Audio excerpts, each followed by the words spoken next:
The Dan Yorke State of Mind program is brought to you in part by Lookout Rhode Island and Takeo Comfort Solutions. Good evening and welcome to My State of Mind. I am Dan Yorke. The point of view of conservative thought here in Rhode Island has not been heard much when it comes to the virus and everything that is pre-COVID. Mike Stenhouse on the Rhode Island Center for Freedom and Prosperity is my guest this evening. And with no further ado, let's get that conversation going. And so here is Mike Stenhouse, who runs the Rhode Island Center for Freedom and Prosperity. No stranger to Dan Yorke State of Mind, no stranger to the radio program, no stranger to Rhode Island, no stranger to baseball, no stranger to any of those things. And it's good to see you, Mike. Happy, healthy through this COVID thing, I hope. So far for me, but as you suggested, Mike, I'd like to put in a little memorial for my friend Lou Schweckheimer, who wasn't so fortunate. He passed away from the virus a couple of weeks ago. He was a dear friend. The state owes him and Ben Mondor and Mike Tamburo so much for creating such a gem up there in Pawtucket with the Red Sox. And we will miss him dearly. I already do. Yeah, I know this one hits you hard, and it should. And when I saw the news, which just goes to show you, whatever political spectrum you sit on, and whatever prism you use, it cannot be denied that this virus is a pretty tough bug, and it's a reality check to guys like me, Dan, who think I'm invincible sometimes, so, and then I look at he's exactly the same age as me was Lou, so a real reality check to me. Yeah. And of course, God bless him, and yes. The Pawtucket Red Sox, Lou, of course, was in the Midwest, all excited about his new project out there. But I mean, pre-COVID, for crying out loud, the whole Paw Sox exit. I mean, it has been drama and trauma there, no doubt about it. Yeah. Yeah. So we're gonna miss the Paw Sox too. I think as a state, I think we're gonna regret that move, even though none of us like the idea of corporate handouts. I think that was maybe the one exception to the rule. Well, I think the deal that was on the table, and the Speaker of the House, balking on it, all pun intended, will be a day that we will come to rue. But yes. Like, it's interesting that the virus itself and all of the ramifications of it have changed the news cycle, have changed the way we think, have changed culture, and have actually caused us to forget about a lot of the regular, everyday stuff and/or controversies or compelling decisions that were made prior to it. In other words, the virus is going to cover a lot of incompetency, because there'll be a lot of folks who have excuses that will fold under whatever started in 2020, which really aren't relevant to what you've decided or done. Does that make it's going to take exactly, and it's going to take the attention off of a lot of other key issues that nobody's talking about. And I think you and I will get into that shortly. We're trying to raise some awareness about issues that aren't on the front burner right now, but should be really important to most Rhode Islanders. Yeah, I think you're right. So, look, the Rhode Island Center for Freedom and Prosperity has kind of staked out a piece of turf here in the political dialogue, and has had some good influence. It is often dismissed by the traditional government operatives, who then will take a couple of notes from you and put it in their own package. So yeah.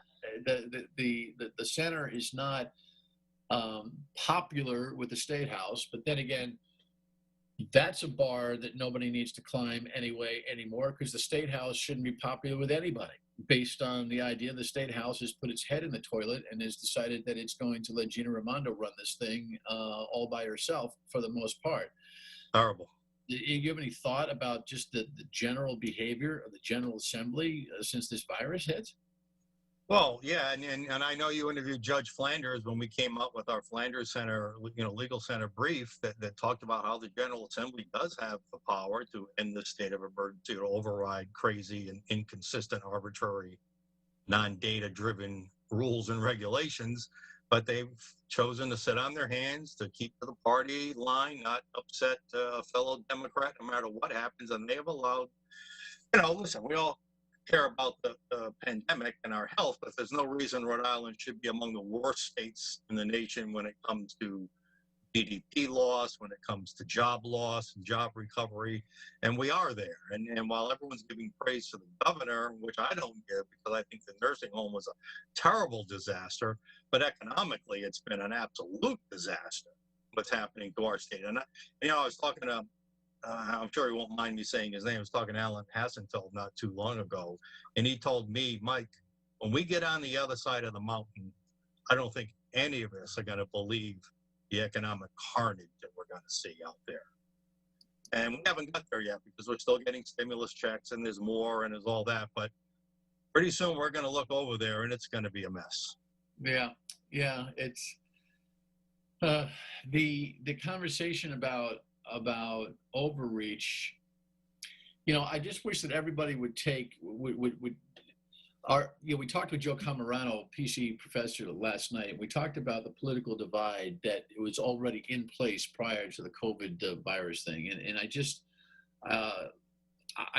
think that we got to be careful in this COVID time to look at things on a zero-based basis and not try to cram ideology into or whatever's out there through our ideology, and just try to make practical, good decisions about how we go about things.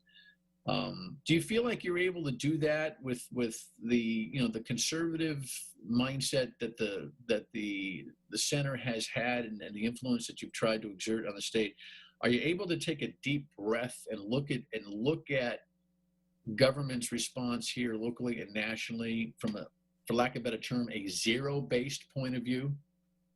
Well, I think that's the right attitude, Dan. I think another way to say zero-based is there's a new reality, right? Economically, we don't have the money to spend what we've been spending in the past. We just don't have it. I mean, maybe we can get back to that point if we can grow our economy back, get businesses back open and people hired and earning incomes again. But it really doesn't seem like that's the attitude of our elected leaders. I mean, when you look at, I obviously saw my op-ed in the Providence Journal today, but I listed, in there and on our raisesalesnottax.com website, we show all the taxes they're considering. Plus, you hear the treasurer, Mr. I'm blanking out his name, Magaziner, talking about $600 million in new bonds to help plug the revenue shortfalls. We're already, I think, the fifth or sixth highest state in the country when it comes to debt per GDP. They're just trying to keep to the status quo. They want to keep all the promises and all the spending they've made to all the special interest groups, and we just can't do it right now. And we certainly can't raise taxes on a depressed economy. So that's why I'm wearing this bright shirt today. It's a warning sign. Watch out. Higher taxes are coming. And I don't know how you can tax an economy that's already down. But I'm quite fearful they're going to try it. All right. When we come back, we'll dig into some of those concepts and Mike's op-ed when we return. Mike Stenhouse from the Center for Freedom and Prosperity here in Rhode Island on My State of Mind. Please stay tuned.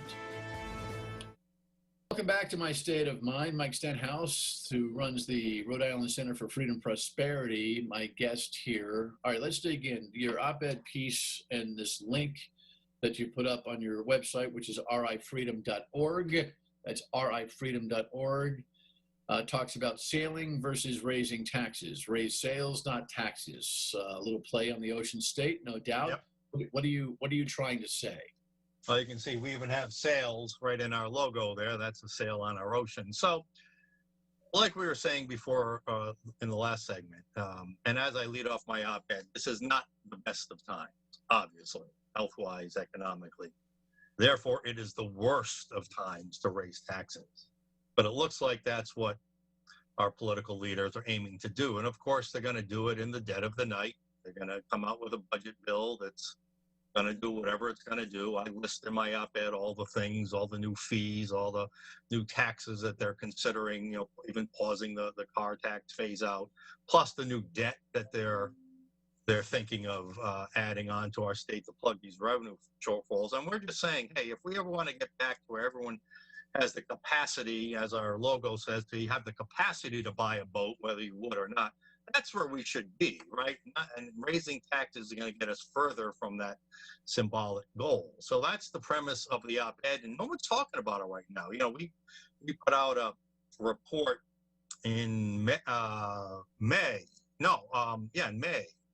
that talked about the massive budget shortfalls, and that what we do in Rhode Island is going to determine whether we have a V shape, a U shape, or an L shape recovery. And lawmakers seem to think they're totally reliant on the federal government, but we're trying to say, no, what you do is going to determine, relative to the rest of the country, how quickly or slowly we recover. And raising taxes is going to put us even further behind from where we already are. Well, here's what's interesting. You're absolutely correct, and nobody's talking about the argument of it, and it seems so. And I say this tongue in cheek. It seems so pre-COVID, to talk,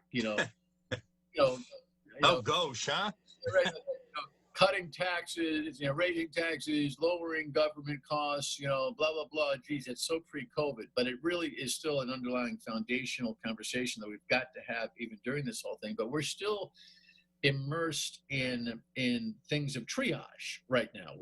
We are looking at a governor who has taken still hundreds of millions of dollars of the $1.25 billion stimulus money that the federal government sent and put it aside to plug the budget holes. One would say, well, that Mike, if she plugged those budget holes, then maybe there'll be a lesser need for higher taxes. However, Lieutenant Governor would say, wait a second, if we don't take that money and give it to businesses in the form of an accelerated grant and then a state guarantee loan program to keep the business community afloat, we won't have a state government to support, because we won't have a tax base to make the engines run on time. We're prior to, aside from, I guess, the conversation about taxes themselves and government spending itself, where do you see that triage dynamic rolling out here? Yeah, I really don't know what they're going to do. We have to understand that we have the worst business climate in America, according to, CNBC, which is a pretty credible place, for a reason. We have high taxes and high regulations. We have people fleeing our state. Relatively, we're one of the worst states. And I think that's the ultimate. People vote with their feet. And we're losing population relative to the rest of the nation. I mean, holding stagnant while the rest of the nation grows. And we're probably going to lose a congressional seat over it. So even before the pandemic, we've been arguing that we've got to live more within our means, that we can't be punishing job producers, we can't be punishing wealth, we can't be punishing investors. I know, I don't know if your readers can see this, but this is a flyer that's been going out across the state, put out by the big government employee unions, SEIU, Economic Progress Institute, NERI, AFL-CIO.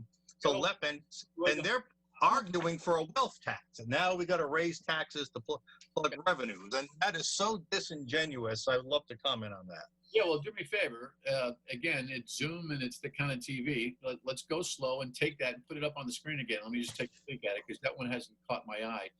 COVID-19 has left a lot of Rhode Islanders hurting, especially the most vulnerable. This is the National Education Association, Rhode Island here, I guess, that we're looking at. What is the essence of their message there? They want a wealth tax, basically. And don't forget their motivation here. You know the debate we're having right now about whether we need to have more mandated nurses, right, at our nursing homes, right?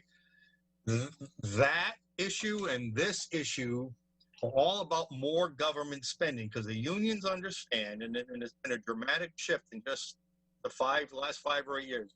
These government unions understand the more the government spends, the more they need to hire dues-paying union members to administer it, and that's more money for them. And so to them, it's nothing more than political power in the form of dues-paying government employees. And you might say that's cynical, but we've done the research in years. We've pointed how the government unions are dramatically raising property taxes through rigged collective bargaining process.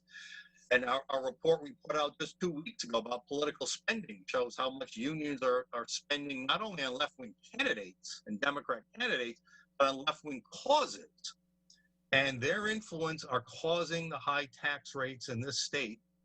They have a right to have a union, but I don't think they have a right to dominate the entire political process, which they do. And this is just showing they got money to throw around to promote higher taxes. And we're trying to counter that with our Raise Sales, Not Taxes campaign, which was specifically designed to be a counter to this government union push. All right. So when we come back, we'll talk specifically about what raise sales means and what this thing, might look like when we stabilize with the virus. Mike Stenhouse from the Center for Freedom and Prosperity here in Rhode Island on Dan Yorke State of Mind. One more conversation when we come back. Stay with us, please. My State of Mind, the Center for Freedom and Prosperity's Mike Stenhouse is with us. So, raise sales, not taxes.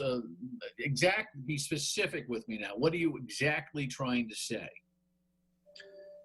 Well, we're specifically trying to say we understand there's a revenue shortfall created by the government mandated shutdowns and shuttering of our economy, but don't raise the taxes. If we want a higher quality, if we want more Rhode Islanders to have a better quality of life, where you theoretically and symbolically could buy a sailboat to raise sales, then don't raise taxes, because in order to get there, we need more. To get more and better jobs, we need more and better companies.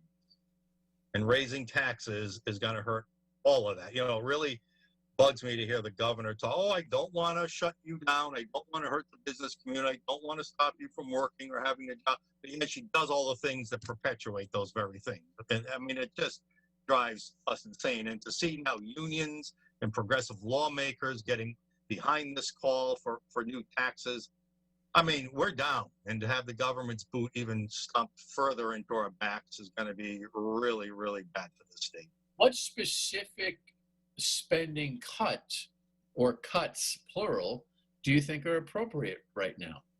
Well, that is the $64 million question. And we put out many years ago, we put out a spotlight on spending report where we highlighted maybe $300 or $400 million worth of spending. You got to start with the low-hanging fruit.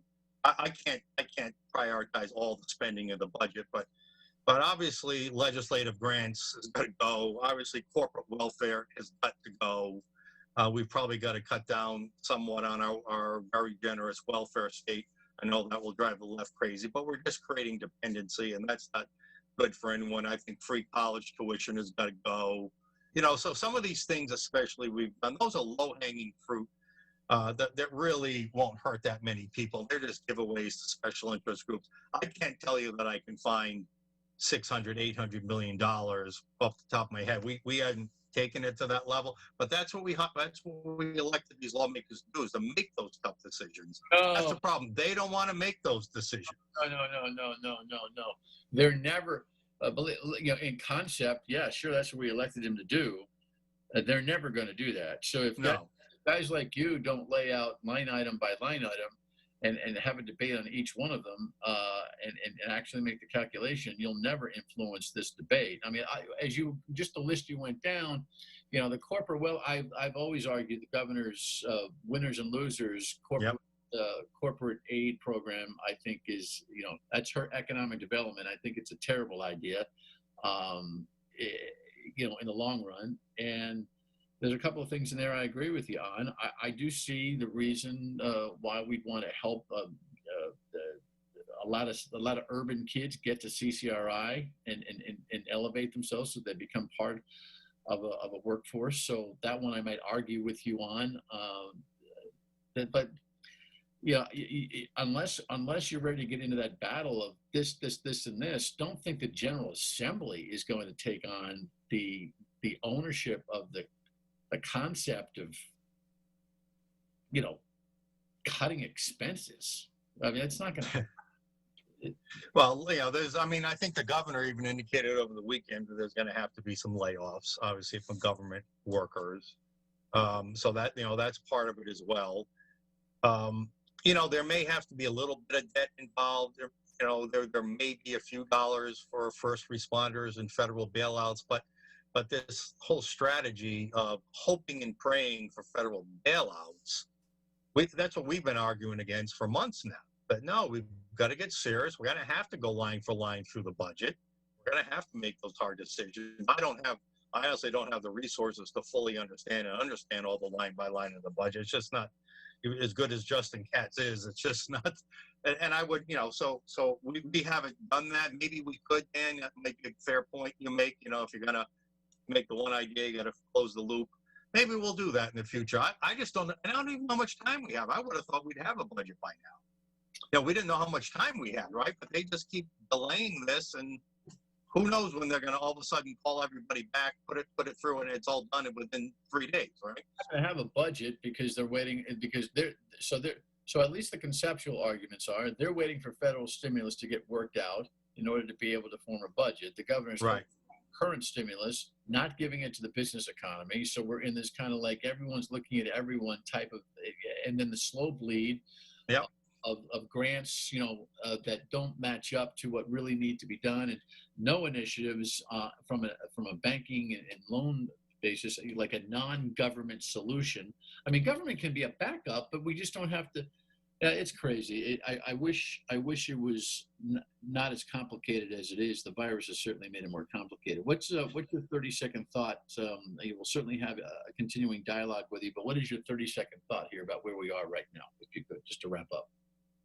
I think what we said earlier is that we don't realize yet the scope of the economic disaster that we're faced with. And we've got to be really smart and really careful about how we respond. The budget itself is not the most important item in our state. Having a healthy economy with good employers, if that means we need a different looking budget to have a healthy economy, because I have maintained, and we say it in my op-ed and in our report, that the budget is the albatross around the state's neck, all the taxes and fees to support it, yet it becomes the thing that we must preserve according to the political class, and we think that's backwards. All right. Mike, thank you. Appreciate it. Mike Stenhouse, Hey, Dan. more about his thoughts and his team's thoughts, rifreedom.org. Right back for a final thought. Stay with us. Digging into more educational issues and points of view on school opening and keeping our eye on the convention for the rest of the week. Talk to you at 3 until 6 on WPRO and back here tomorrow night. Thanks for tuning in. Good night.